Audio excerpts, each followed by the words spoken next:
Boy. Hey, Rev. I don't know ya. I didn't go. It's about 4:10 in the morning. It's about the 23rd of March, Monday, 2026. She's settling out again. Yeah, my dog is going nuts. But he settled out for a little bit more sleep, and so I was actually able to get some. A long time ago, Ed, you told me that rest was necessary, and you're right. Rest is necessary, especially when you don't get it and stuff. But for right now, she's settled. So I'm still able to get a little bit of sleep here and there. I was coming across the video. One of the guys that keep monitoring, Artist in Recovery / Daryl P. He's out in Connecticut somewhere. Bristol, I think. And he talks about many things. Politics, social views. He came across science fiction to just cover it up a little blindly, but he tried. There was an episode he was talking about. Let That Be Your Last Battlefield. I think it was either first or second season it came out. Maybe it's third, one of those things. But he was talking about social commentary. And Gene Roddenberry was one of those guys. I just did a video talking about science fiction in general. But Gene Roddenberry was one of my heroes. You don't have to have an action star to be a hero. Not just an action star. But you can be someone who dreams and creates to be an action star. In your own right. Who creates the action stars. The dreamers, the readers, the writers, the painters, the creators. I guess maybe in a way I was lucky, Ed. That I grew up under times like that where imagination was prized. But it was also strong in commentary of what was going on around us. And if I wasn't paying enough attention to life around me, I don't know what the hell I was doing, I'll tell you that much. I stuck my head in books, magazines, comics, Lego. Fueled by everybody else's desires and imaginations and creations to come up with a few of my own. And I was thinking back this one in my later adult life that we recycle.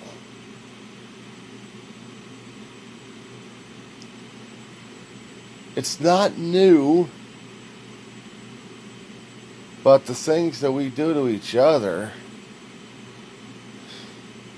we fight over resources, we fight over egos, and we create scenarios. And scenarios, if I happen to look at it from a human perspective,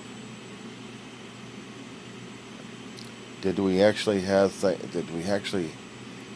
human rights a long time ago? Did we think about freedom or liberty, justice? Did we think about compassion and empathy? Did we think about imagination going wild? Were we fueled by our emotions and mentality? Were we driven to the point of going all out on it? You know what I missed? The city of Alexandria library. Alexander the Great doing his conquering. But he also had a library created and accumulated the world's knowledge. But down the course of history, it had to be destroyed, with very few pieces still barely existing and holding on to its embers. Oh. I remember watching the television series back in PBS days, 1980. Cosmos, done by the astronomer Carl Sagan. He was also one of my heroes. Didn't realize it then. Realized it now more and more. Oh, he dreamed, he wrote, he researched. Had the book of Cosmos. They did the television series of it, the music. I got soundtracks. Somewhere I've got a book.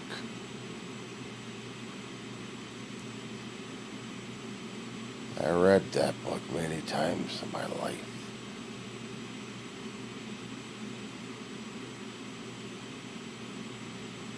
I absorbed it. Damned if I can remember some of the lines of the damn thing. But still. He helped create the Planetary Society for people to continue explorations who want to drive humanity forward into it.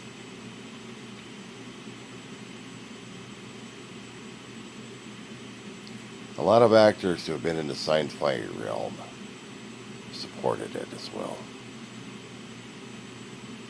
But decades ago, he passed away. His legacy still remains. Still remains in my heart as well.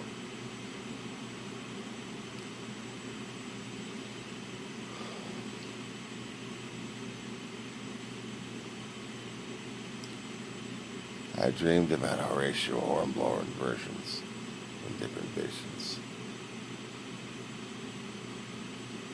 Characters that would explore, that would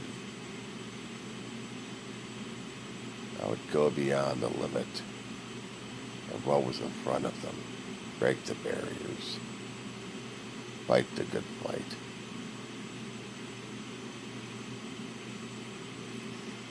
I've seen how imaginings in different formats had driven everybody, or some people, into points of madness and creation.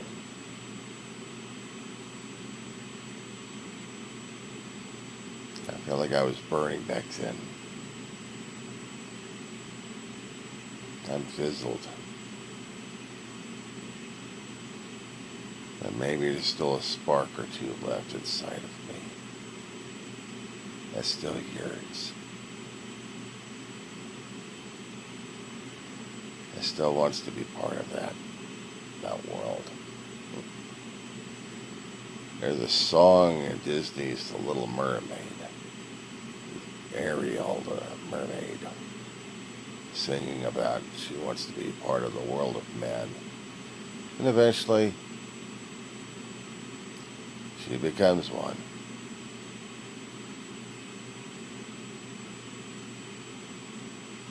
But did the writers ever create her true? I wonder. She wanted to be part of that world until she sees the cost of it. And the cost of our own lives. And how politics destroys things. Used in the right direction, they could drive men into different directions he needs to go to, but fear, paranoia, anger, mistrust could turn it into the sourest thing you ever tasted in your mouth.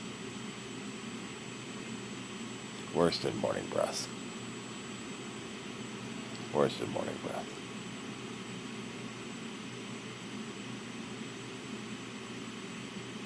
I feel too damn old, Ed.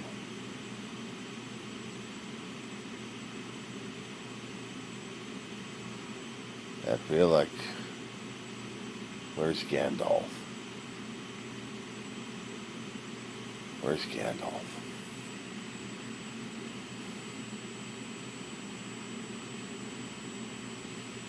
Where are the elves?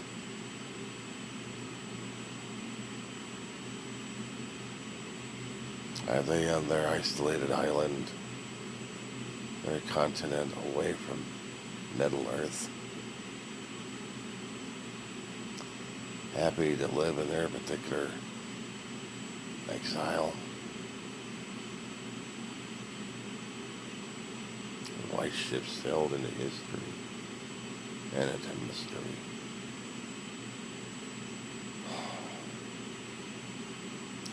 I fear the time's coming that we would use AI against us that don't even realize it.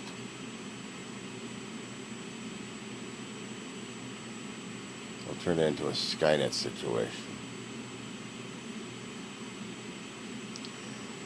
Always even almost just as bad to worry about it. If we continued with nuclear powered, if we continue with nuclear waste, where would we put it at? If we couldn't bury enough of it in the Earth's core, or actually in the Earth's crust, we would send it off into space. Maybe put it on the moon. But then again, our folly would be we destroy Earth in the process and shoot the moon into the space. As it turns out, in the astronomical times for billions of years, since Earth's captured and created a damn thing, it's been slowly leaking away from us, inch by inch, micrometer by micrometer, and heading away from us, until eventually we will be in trouble.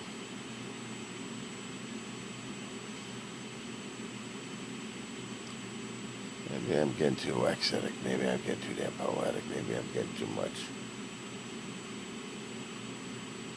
I don't know anymore. But there's more to know. More to dream about. More to imagine. And yet imaginations gather dust. They gather dust like pieces of discarded construction pieces. Where's the child to put them all together?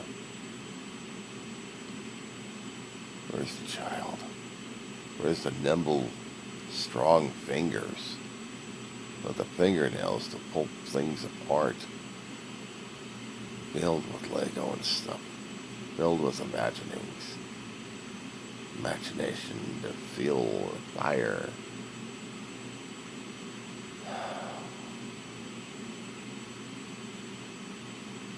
I feel like I am CODIS on a stage of a starship. I'm doing about kings.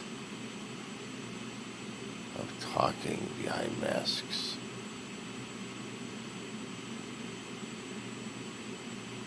What am I at? I no longer have a cloak of worn and torn travels. My feet sore. My body aches. And I haven't traveled 1 inch. Except to let the soul and the imaginations run wild. And the body can't look where they've gone. They giggle in the past, they giggle in the future, but the present is still here. Wanting, waiting, for what?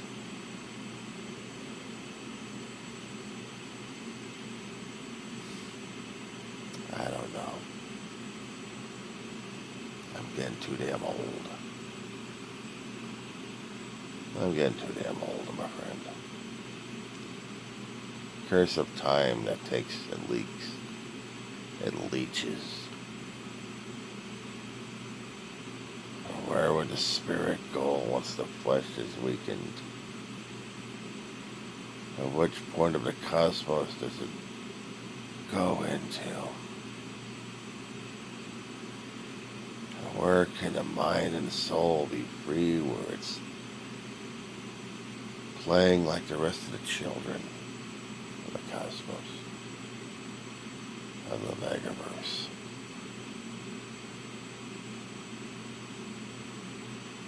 Where is the ship called Destiny? And where is my captain? I hear the waves roaring. I hear the creak of the ship, the smell of the sea. Tides are wasting, tides are wasting. The call is. They scramble up the masts, up on the booms, to unfurl, to let loose, secured with lines, a crow's nest occupied,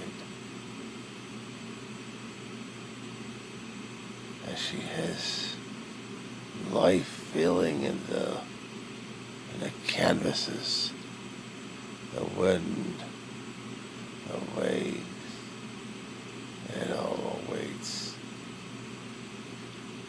for the traveler who staggers across the docks till he sees the gangplank. Does he walk up it? He does. He is bone weary of his existence of the world here. His soul still cries out, but the shell has a problem. It collapses on the gangway, but on the deck, oh, the captain awaits his new recruit. The voyage begins, Ed. The voyage.